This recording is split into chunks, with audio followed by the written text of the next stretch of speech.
खबरों में बने रहने के लिए बेल आइकन दबाइए और हाँ, फर्स्ट इंडिया को सब्सक्राइब जरूर करने के लिए। और अब बात करते हैं दुनिया में विश्व युद्ध की, इस जंग की, क्योंकि दुनिया विश्व युद्ध के मुहाने पर खड़ी है। इसके लिए जिम्मेदार कौन है? हजारों भारतीय युद्ध के बीच धमाकों में अपनी सांसों को थामे यूक्रेन में फंसे हैं। इसके लिए जिम्मेदार कौन है? आज एक भारतीय छात्र नवीन की मौत हो गई। इसके लिए जिम्मेदार कौन है? भारतीय दूतावास की तरफ से यूक्रेन में फंसे भारतीयों को कह दिया गया कि आज रात तक किसी भी तरीके से, किसी भी सूरत में यूक्रेन से निकला जाए। तो मुख्यमंत्री गहलोत ने केंद्र सरकार से अपील की है कि किसी भी हालत में भारतीयों को, किसी भी सूरत में भारतीयों को यूक्रेन से निकाला जाए। लेकिन सवाल यह है कि अगर आज के बाद इस युद्ध का शिकार भारतीय हो गए जो वहां फंसे हुए हैं, तो क्या भारत सरकार इसकी जिम्मेदार नहीं होगी? सवाल यह भी कि क्या कल से परमाणु युद्ध की शुरुआत होने वाली है? क्या यूक्रेन में रूस विस्फोटक जंग छेड़ने वाला है, जिसमें हर इलाके को चुन चुन कर निशाना बनाया जाएगा जहां भी विरोध हो रहा है? फिर चाहे सैनिक शिकार हो या फिर सिविलियन शिकार हो, कोई फर्क नहीं पड़ता। सवाल यह भी कि क्या अब यूक्रेन के समर्थन में नाटो का खुला समर्थन आ चुका है? क्योंकि नाटो ने रिस्पांस फोर्स तैयार की है। यूक्रेन को हथियार नाटो देगी, पोलैंड यूक्रेन को विमान देगी। वहीं रूस ने अमेरिका को कह दिया है कि वो यूरोप से दूर रहे और यूरोप से परमाणु हथियारों को हटाया जाए। लेकिन हमारा सवाल, क्या ये विश्व युद्ध का काउंटडाउन है और भारतीयों को अपने ही तरीके से यूक्रेन से निकलने को तैयार रहना होगा? और सवाल उन परिवारों से पूछा जा रहा है जिनके चिराग अभी भी यूक्रेन में फंसे हैं और वो पूछ रहे हैं कि उनके चिराग कब तक लौटेंगे। आज बात इसी मुद्दे पर।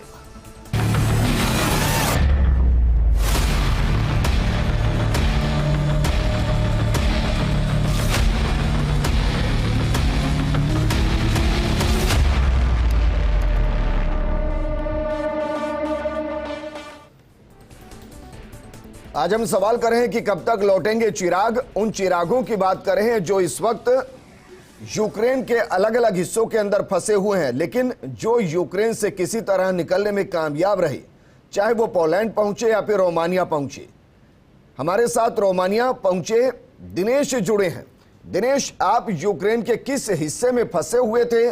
किस तरीके से यूक्रेन से रेस्क्यू करते हुए खुद को आप रोमानिया तक पहुंचे हैं, और जहां इस वक्त मौजूद हैं वहां किस तरीके के हालात और किस तरीके की सुविधाएं आपको मिल रही हैं?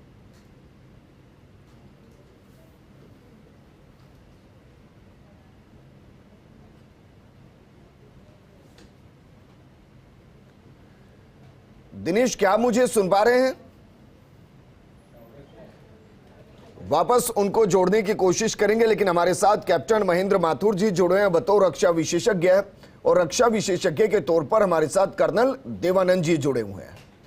महेंद्र माथुर जी, यह कह दिया गया है कि आज रात तक यूक्रेन में जो भी फंसे हुए हैं, जैसे भी हो सकता है वो वहां से निकल आए। सर, इसका मतलब क्या निकालूं मैं?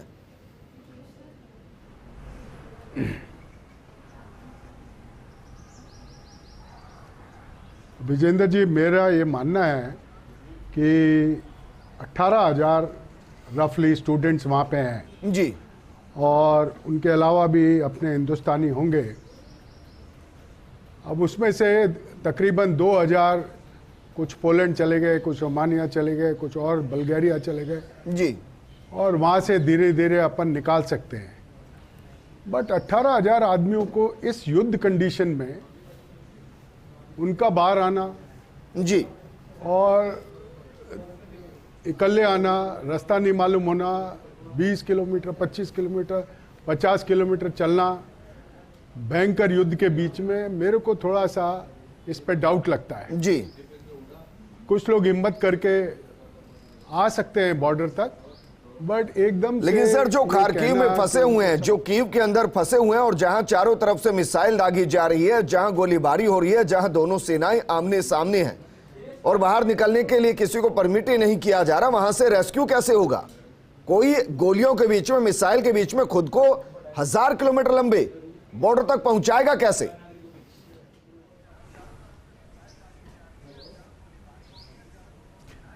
मेरा ये मानना है कि कहीं ना कहीं हमारी सरकार, दिल्ली की सरकार ने थोड़ा सा मामला डिले कर दिया इसको, चीज़ को समझने में कि ये वॉर होने वाला है और हम अपने बच्चों को पहले वार्निंग दें और क्लियर वार्निंग देनी चाहिए थी कि आपको वहाँ से छोड़ के निकलना है जी। हम ये डिले कर गया है। अब इस परिस्थिति के अंदर जबकि वहाँ पे बहुत तेज़ी से मिसाइल चल रही हैं, बॉम्ब्स गिर रहे हैं, चारों तरफ लड़ाई चल रही है, ये एक्सपेक्ट करना कि बच्चे अपने रात को निकल के और इस लड़ाई के बीच में, बमबारी के बीच में, इस मिसाइल्स के बीच में बॉर्डर तक पहुंच सकें जी, तो मेरे को थोड़ा सा इस पर डाउट लगता है। ठीक है सर, वापस मैं आपके पास आऊंगा। कर्नल देवानंद जी, सर आज एक भारतीय की मौत हुई है और सरकार ये कह रही है कि रात तक वापस आ जाइए, जो भी कीव में फंसे हुए हैं, खार्किव में फंसे हुए हैं या बाकी उन इलाकों के अंदर फंसे हुए हैं जहां जंग चल रही है। सर जंग में तो अंदर रहकर ही सुरक्षित तब तक रहा जा सकता है जब तक कि कोई मिसाइल निशाना ना बना ले। बाहर निकलने का तो मतलब सिर्फ यही निकाला जा सकता है, या तो गोली का शिकार होने के 90% चांस रहेंगे या मिसाइल का शिकार होने के 90% चांस रहेंगे। क्या वाकई में इतना रिस्क बच्चे ले सकते हैं और वहां से उनका रेस्क्यू हो सकता है? सबसे पहली बात तो जो हमारे आज एक बच्चे की जान गई है इस युद्ध के कारण, उनकी आत्मा की शांति के लिए मैं ईश्वर से प्रार्थना करता हूं। उनके परिवार को भी सांत्वना दिलाना चाहूँगा कि बहुत बुरा हुआ है आपके साथ। और उसके बाद मैं भारत सरकार से भी आग्रह करना चाहूँगा कि जो आपसे पहले चूक हुई शुरू के अंदर, जो आज आपने एडवाइजरी जारी की है, मैं उम्मीद हमें सबको अच्छा लगता अगर पिछली 22 तारीख को जैसा विद्यार्थियों ने बताया हमें कि एडवाइजरी इतनी स्ट्रांग जारी की गई होती तो मैं मानता हूं ऐसा नहीं होता। नेवरदलेस जो होना था वो तो हो चुका है। और वैसे भी मैं मानता हूं कि भारत सरकार से पूछ करके कोई नहीं जाता पढ़ाई करने में, तो एक तरीके से सरकार की जिम्मेवारी हम समझते हैं, पर इतना भी सरकार को घेरना ऐसे विषय पे जब सरकार की पूछ करके कोई नहीं जाता तो वो भी समझना चाहिए नागरिकों को। पर चलिए, मैं ये मानता हूं कि जैसा आपने सवाल किया है, क्या ऐसी युद्ध की स्थिति में जब रशिया ने बोल दिया है कि भाई प्लीज वेकेट और मैं इसके बाद जिम्मेवार नहीं होऊंगा, तो ये अंदाजा हम सबको लगा लेना चाहिए था। और आपके चैनल पे हम डिबेट कर रहे थे कि स्थिति गंभीर है और कल तक ये मौत नहीं हुई थी, आज हो गई है।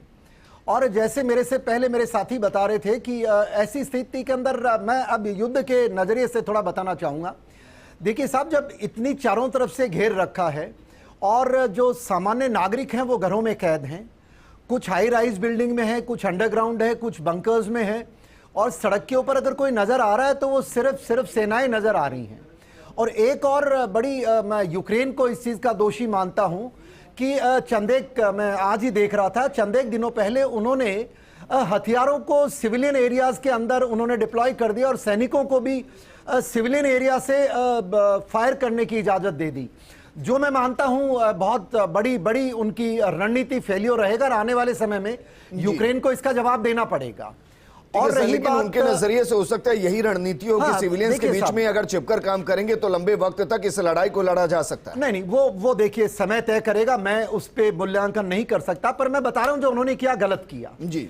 और जब रूस वहां पर आ रहा है तो रूस टाइम दे रहा कि प्लीज वेकेट। अब हो सकता है रूस ने 12 घंटे दिए हैं और हमें यहां ज्ञान नहीं है, क्या उन्होंने स्ट्रेटेजिक पॉज दिया है कि 4 घंटे हम फायर नहीं करेंगे, आप जाना चाहे तो जा सकते हैं। ऐसी जानकारी तो अभी तक कुछ नहीं, जानकारी अभी तक कोई जानकारी नहीं है और ना ही मुझे लगता है कोई ऐसी जानकारी देगा तो भी कोई चांस लेगा। ठीक है सर, तो हमारे साथ रोमानिया से दिनेश चौधरी जी जुड़े हैं। दिनेश, अच्छी बात तो यह है कि आप रोमानिया पहुंच गए हैं। यूक्रेन से सुरक्षित रोमानिया तक का सफर कैसा रहा? सफर तो थोड़ा मुश्किल रहा, पर अब हम सेफली पहुंच गए कुल मिला के रोमानिया। जी, कितने बच्चे थे आप एक साथ जो रोमानिया पहुंचे हैं और यूक्रेन के किस हिस्से में पढ़ाई कर रहे थे? हम यूक्रेन के विनिसा में पढ़ाई कर रहे थे। अभी हम एक बस में 49 स्टूडेंट थे जो कि हम एक स्कूल में रुके हुए हैं अभी। जी, यहाँ कोई समस्या करके नहीं, यहाँ पे कोई समस्या नहीं। यहाँ के जो लोग हैं वो बिल्कुल बढ़िया से हेल्प कर रहे हैं। यहाँ रोमानिया के लोग खाना पीना वगैरह सब, यहाँ पे कोई समस्या नहीं है। बस जो समस्या हुई वो बॉर्डर क्रॉस करने से पहले। अच्छा दिनेश, 22 तारीख को सरकार ने एडवाइजरी जारी की थी कि यूक्रेन से आप निकल सकते हैं तो निकल जाइए। उस दौरान इतने गंभीर कोई क्यों नहीं नजर आए? सर उस वक्त एडवाइजरी ये जारी हुई थी, अगर आप निकलना चाहो तो, मतलब एडवाइजरी ने उस वक्त ये नहीं बताया गया था कि तुम निकलो, जी रिस्क है ऐसा नहीं बताया गया था। अगर तुम अपने हिसाब से निकलना चाहते तो निकलो। जी। अच्छा, क्योंकि आप रोमानिया में हैं, रोमानिया से भी आपको भारत लाया जाएगा, जानकारी लग पाई कि आपकी फ्लाइट कब है?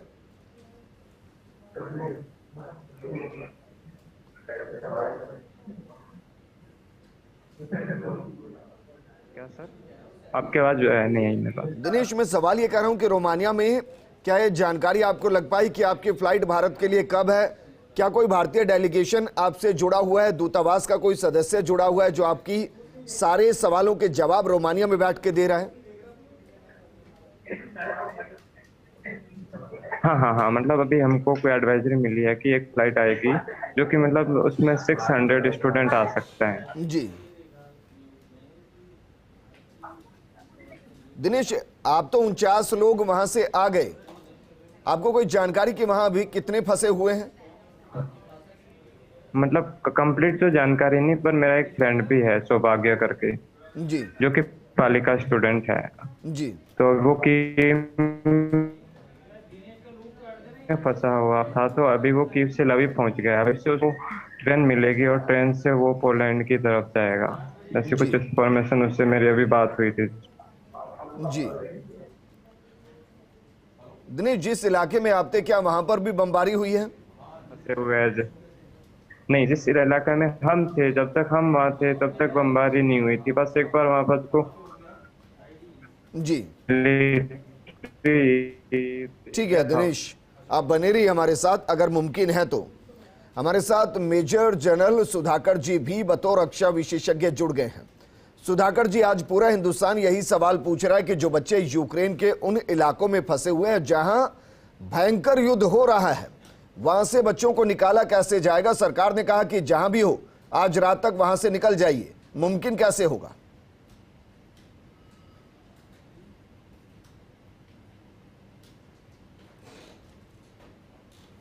विजेंद्र जी, सबसे पहले मैं तहे दिल से आपके चैनल को धन्यवाद देना चाहता हूं मेरे को इनवाइट करने का। और आपके सवाल का जवाब इतना कहूंगा कि सबसे पहले तो एक मैपिंग होना चाहिए इंडियन एम्बेसी यूक्रेन में। वो मैपिंग के मुताबिक यूक्रेन के अंदर खूब सारे सिटीज़ हैं, हर सिटी के अंदर मेडिकल कॉलेजेस और जगह जगह इंस्टीट्यूट्स हैं जहाँ पे भारतीय नागरिक आइदर नौकरी कर रहे हैं या बच्चे जो है पढ़ाई कर रहे हैं। तो ये मैपिंग का रिकॉर्ड ज़रूर होना चाहिए, नहीं है तो उनको एक्चुअली उसकी पूरा बंदोबस्त करना चाहिए, नंबर एक। नंबर दो, ये लड़ाई जो है, जंग जो है, ये उत्तर पूर्व और दक्षिण की तरफ से काफ़ी तेज़ी रफ्तार से बढ़ते जा रहा है, लेकिन पूर्व की दिशा जो डॉनबास रीजन और खार्किव के एरिया से बहुत तेज़ी रफ्तार से ये बढ़ते जा रहे हैं कीव की तरह। खार्किव में कल ही कोई दूसरे चैनल से मेरे को कोई बच्चों के साथ मैंने बात किया था, वो इक्का दुक्का बच्चे हैं बंकर्स के अंदर, कोई गन शेल्टर्स के अंदर है, कोई मकानों में जो सेलर्स हैं उनके वाइन बनाते हैं हर मकान के अंदर, वहाँ पे भी छुपे हुए हैं। ये अपने इंडिविजुअली सब साधन बंदोबस्त करके गाड़ी लेके निकल रहे थे, कोई ट्रेन में भी जाने का तैयारी कर रहे थे। मैंने उनको सलाह दिया था कि ऐसा ना करें, सबसे पहले इंडियन एम्बेसी की कॉन्टैक्ट और उनके सर्कुलर के मुताबिक, उनकी गाइडेंस के मुताबिक, उनके कोऑर्डिनेशन के नीचे उनकी हरकत होना चाहिए जी। मैंने ये सरकार को भी एक सर, जिन्होंने इनको माना है वही फंसे हुए हैं, जिन्होंने अपने हिसाब से फैसला लेकर, रिस्क लेकर जो पोलैंड पहुंच गए, रोमानिया पहुंच गए, आज उनको भारत लाया जा चुका है। सर,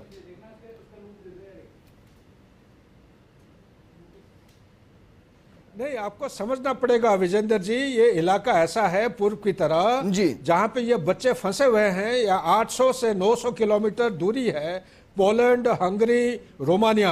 800-900 किलोमीटर ट्रैवल करने का कोई टैक्सी उनके पास नहीं है, और कोई भी ट्रेन सर्विसेज आगे जाके ट्रेन की लाइन टूटी हुई है गोलाबारी की वजह से। तो इसलिए मैंने ये सलाह, मेरा खुद का तजुर्बा है वॉर जोन में, तो मैंने बताया था बच्चे इस तरह मत हरकत करो, एक सेंट्रल कोई नोडल एजेंसी जो कंट्रोल कर रहा है, जिनके पास पूरा खबर नहीं तो थोड़ा बहुत खबर होना चाहिए। ये नंबर तो एक और सवाल मैं आपसे जानना चाहूंगा सर, अगर ट्रेनें वहां चल नहीं पा रही हैं, सड़क से टैक्सियां मिल नहीं रही हैं, तो भारत सरकार ये एडवाइजरी जारी करके क्यों पैनिक क्रिएट कर रही है बच्चों के अंदर कि आज रात तक निकल जाइए? ये जानकारी तो उनके पास भी होगी सर। फिर तो उनको ये कहना चाहिए कि आप जाएं, वहां महफूज रहिए, हम आपके बीच में आएंगे आपको बचाने के लिए।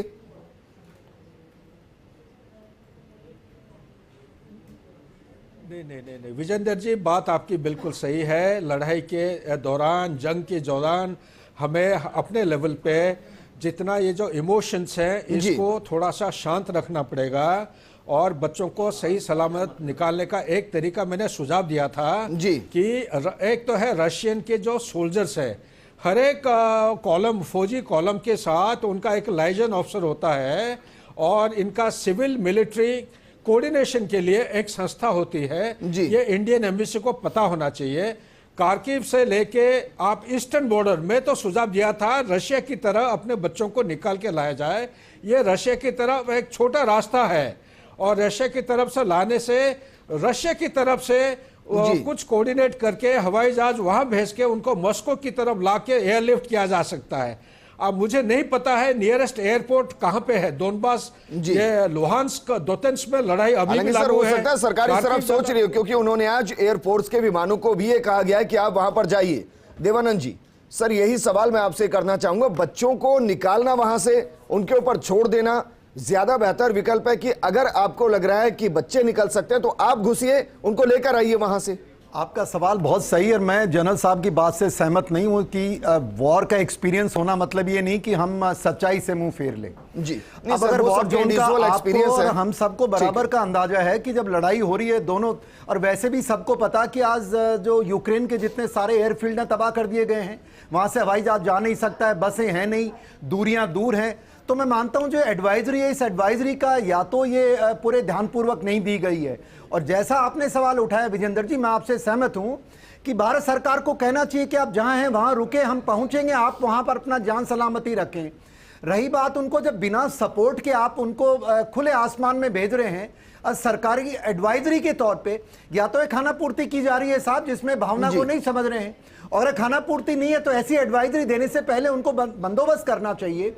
और रही बात, जैसा अभी जनरल साहब बता रहे हैं कि लड़ाई के माहौल में ये साथ में कॉलम्स होते हैं, मैं विजेंद्र जी मेरा तजुर्बा भी बता सकता हूं कि तजुर्बा जितना ऐसे युद्ध के क्षेत्र में होता है वहां कहना बड़ा आसान होता है, जब गोले चलते हैं, बारूदें चलती हैं। मैं एक पैदल सैनिक रहा हूं और मैं आपको बता सकता हूं कि गोली नजदीक से जाना तो दूर की बात है, अगर 2-4 किलोमीटर में भी कोई आरटी का शेल गिरता है तो पूरा इलाका कांप उठता है और वो उसको लगता है कि मेरे ऊपर ही गोला गिरा है जी। तो ये स्थिति बहुत गंभीर है, बट यकीनन मैं मानता हूं जिस प्रकार से भारतीय सरकार ने कहा कि हमारे जो एयरफोर्स के एयरक्राफ्ट जाएंगे, वो कहां जाएंगे, कैसे जाएंगे, और रूस का जो ऑप्शन जो अवेलेबल है आई एम श्योर वो सही है, पर हमें नहीं पता है कि बिकॉज बेस्ट तो गवर्नमेंट को फैसला करना है। पर मैं आपसे सहमत हूं, अंधाधुंध ऐसे नहीं कहना चाहिए कि आप निकलो और बॉर्डर पे पहुंचो। अगर वो व्यक्ति, वैसे बच्चे नहीं मरेंगे तो आप उनको भूख से मार देंगे, सर्दी से मार देंगे और डर से मारे जाएंगे। मैं मानता हूं ऐसे समय इस युद्ध की स्थिति में जो जहां है अपना बचाव रखें और वहां पे अपने आप को सुरक्षित रखें। वहां पर जो भी उनके गवर्नमेंट के एजेंट्स हैं उनको बताएं कि हम बच्चे, हमारा किसी से कोई लेना देना नहीं है। पर यकीनन एक चीज तय है, हाई राइज बिल्डिंग में अब आपको नहीं रहना है, अंडरग्राउंड बंकर्स में जाना चाहिए, शेल्टर्स में जाना चाहिए, टनल्स में जाओ, यही एक उपचार मुझे मात्र लगता है। और दूसरी बात, जैसी अब स्थिति बदल के आ रही है उसमें यह तय है कि अब ज्यादा समय नहीं है निर्णायक कीव की लड़ाई को खत्म करने का। ठीक है दिनेश, अगर आप मुझे सुन पा रहे हैं, सवाल आपके लिए है, जब तक आप यूक्रेन के बॉर्डर के अंदर थे, भारत सरकार की तरफ से, दूतावास की तरफ से क्या सहायता आपको मुहैया कराई गई किसी भी तरीके से? उस वक्त हमको कोई भी सहायता, किसी भी प्रकार की सहायता नहीं प्रोवाइड की गई। लगभग बहुत सारे स्टूडेंट, मतलब मैं तो बहुत जल्दी निकल गया था, मुझे मतलब निकल गया था उस भागदौड़ में जी। बहुत सारे स्टूडेंट थे मेरे फ्रेंड। आपकी जानकारी में कोई दोस्त, क्योंकि आपका लंबा चौड़ा सर्कल वहां पर होगा, जिस यूनिवर्सिटी से आप पढ़ रहे होंगे, किसी की सहायता यूक्रेन के अंदर किसी भी तरीके से की गई? हम ये देख रहे हैं रोमानिया से एयरलिफ्ट किया जा रहा है, अच्छी बात है, हम अप्रिशिएट कर रहे हैं। पोलैंड से किया जा रहा है, उसको भी अप्रिशिएट किया जा रहा है, लेकिन जो अंदर फंसे उनको कोई सहायता मिली है? नहीं, उनको कोई सहायता नहीं मिली। उनको फिर लास्ट में थोड़ी बहुत सहायता मिली थी और हम जैसे विनीत से हम वहाँ बॉर्डर तक आए, उस वक्त भी हमको कोई सहायता जी ठीक है। दिनेश, हमारे साथ रक्षा विशेषज्ञ हैं कर्नल देवानंद जी, वो आपसे कुछ सवाल करना चाह रहे हैं। देवानंद जी। दिनेश जी, मैं आपसे जानना चाहता हूं, क्योंकि आप भी देखिए आज के पढ़े लिखे युवा हैं, आप भी टीवी देखते हैं, सब देखते हैं, तो जैसे हम अंदाजा लगा रहे हैं, आपको ये किस तारीख को लगने लगा कि अब शायद यहां पर हम सेफ नहीं हैं? आपके अंदाजे से जो भी आपको लगा हो, एडवाइजरी देख करके, टीवी को देख करके, आपके दोस्तों से चर्चा करके, आपके घर वालों से चर्चा करके, हम मानते हैं सरकार से चूक हुई है, पर आपको भी कहीं कुछ महसूस हुआ? कब हुआ ये बताएं जरा हमें प्लीज। हमको 22 को महसूस हुआ था, 22 मार्च को, तो हमने 22 मार्च को फिर हमने फ्लाइट की सोची, तो फ्लाइट को हमारे 25 की हो गई थी। ठीक है दिनेश, 22 फरवरी को, 22 फरवरी को एक कोई चार्टर फ्लाइट। जी जी। तो दिनेश जी, एक सवाल और बताएं, आपकी जो ज्यादातर माहौल जब आपको लगने लग गया छोड़ देना चाहिए, तो आपको ऐसा क्या कारण लगा कि आपको वहां छोड़ने में करीब 10 दिन का समय या 6 दिन 7 दिन लगे?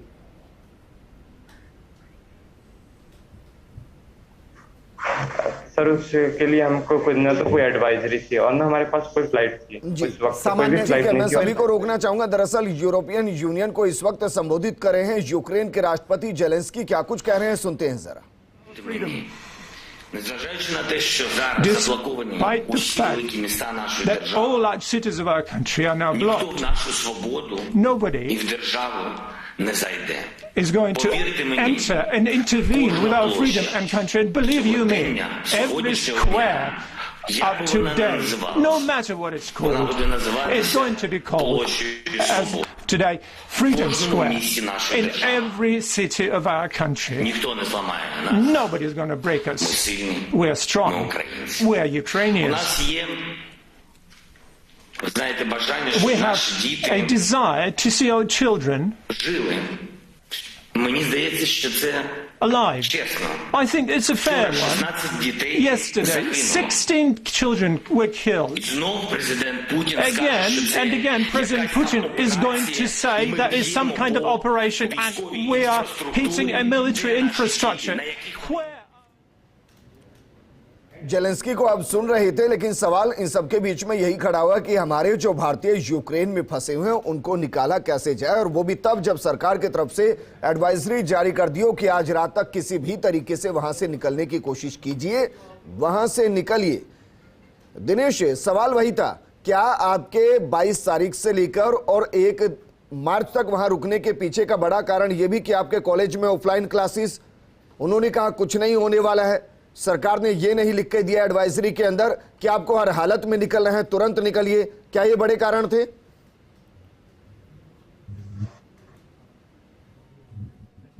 हाँ, यही भी था। हमारी क्लासेस थी जो ऑफलाइन थी, हमने ऑफिस में भी 2-3 बार संपर्क किया गया और हम उस वक्त हम बोल रहे हैं हमने मेल किया गया है और हमें कॉलेज की तरफ से कोई रिप्लाई नहीं मिला है। हमारे कॉलेज से उनको कोई रिप्लाई नहीं मिला था। कुछ कॉलेज थे क्योंकि जिन्होंने ये पहले से ही कर दिया था। ठीक है दिनेश, आपको रोकना चाहूंगा। मेजर जनरल सुधाकर जी कुछ कहना चाह रहे हैं। सर कहिए, क्या कह रहे हैं?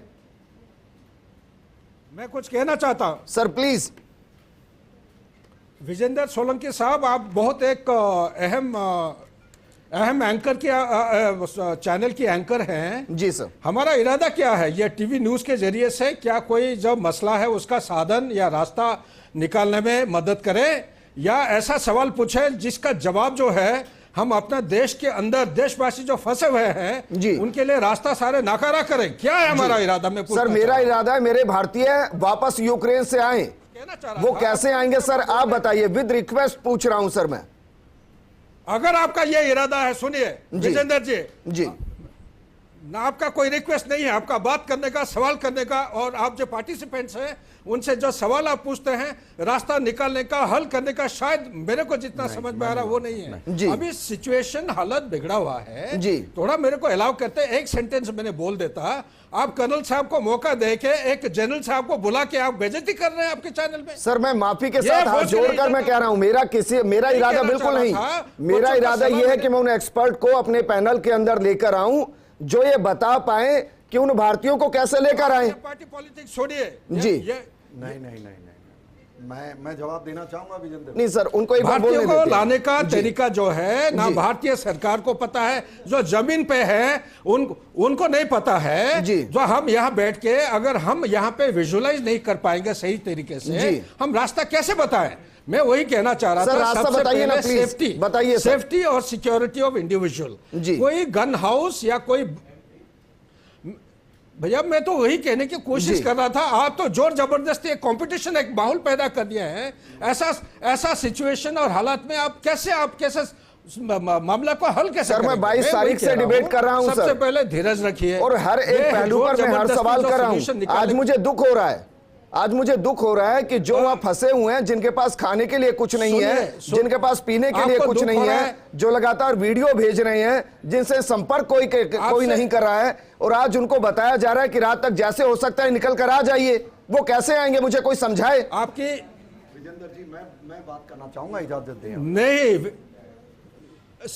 विजेंद्र जी, मेरा सलाह है आपके लिए, आपके चैनल के लिए और जी। देशवासियों के लिए, हमें इस किस्म की सवाल फ्रेम करना चाहिए ताकि कोई एक सकारात्मक रास्ता निकल आए। जी। आपके हर सवाल के अंदर पैनिक क्रिएट हो रहा है। जो बच्चे सही सलामत वहां पे हो, हमारे बातें सुन के वो घबरा जाएंगे। इसलिए जी। मैं कह रहा हूं, थोड़ा उम्र कुछ नहीं, रैंक के लिए इज्जत नहीं है, कर्नल साहब को बताइए तो थोड़ा धीरज के साथ खुद के लिए इज्जत कर रखे, तो कम से कम बात तो सुने। मैं भी वही जनरल साहब सुनिए मेरी बात को। यहाँ ना जनरल बैठा है ना कर्नल बैठा है। मैं भारत का एक नागरिक हूं, क्योंकि गोलाबारी, और ये कोई फौज की बात नहीं है, ये नागरिक के नाते मैं बात कर रहा हूं। Firstly please understand that. Secondly, आपको मेरी बात से विरोध हो सकता है, कोई बुरी बात नहीं है। नहीं जनरल साहब सुनिए बात सुनिए आप, please listen to me also. और कोई जूनियर सीनियर की बात नहीं है। बात जब चैनल में पूछा गया है, इनका जिम्मेवारी है देश के सामने सच्चाई लाई जाए। ये न तो जानते हैं युद्ध क्षेत्र में कैसे होता है, न ये जानते हैं किसकी गलती है। ये हमारे विचार पूछ रहे हैं, इसमें इतनी आपको नाराजगी नहीं होनी चाहिए। और फिर भी अगर हो रही है तो वो आपकी मर्जी है। नहीं सर, बतौर सैनिक आप मुझसे नाराज होइए सर। नहीं, ठीक है सर, ठीक है, कोई बात नहीं। वो मेरे मेहमान है, उनको हक है सर। सर, जैसे मुझे सवाल पूछने का हक है, उनको पूरा, जहां तक मेरा मानना, सर उनको पूरा हक है, उनको पूरा हक है। जी, मेरे को भी राइट है। जी। जहां तक मीडिया हाउस का मतलब है, वो कोई भी मीडिया बंधु हो, उसका काम है देश के नागरिकों के सामने सच्चाई को प्रस्तुत करना, ना कि ऐसे सवाल करना जो किसी को अच्छा लगे या बुरा लगे। आज सवाल है देश में उन बच्चों के जीवन का। आज सवाल किसी के मोरल डाउन ऊंचा करने का नहीं है, ना कोई छोटा है ना कोई बड़ा है। आप चैनल के सही सवाल पूछते हैं, मैं आपके समर्थन में हूं। हो सकता है सवाल का जवाब देने के लिए हमारे पास उचित उसका सवाल का जवाब ना हो, और हो सकता है सवाल सरकार के पास भी ना हो। इसका मतलब ये तो नहीं कि हम हमारे नागरिकों से झूठ बोले। इसका मतलब ये तो नहीं कि मैं कह दूं कि ऐसा करो। मेरा मानना है नागरिक के नाते हमें जो बहस करनी है, जो नागरिकों से चर्चा करनी है, युद्ध स्थिति का सही मूल्यांकन होना चाहिए। ना कोई छोटा ना कोई बड़ा और ना कोई रैंक का मतलब है जनरल साहब, ऐसा मेरा मानना है। ठीक है, शुक्रिया। तमाम मेहमान मेरे साथ जुड़े। फर्स्ट इंडिया का मकसद सिर्फ एक है, जो भारतीय वहां फंसे हुए हैं उनको वहां से निकाला जाए किसी भी सूरत में, और यह सरकार की जिम्मेदारी है। नमस्कार।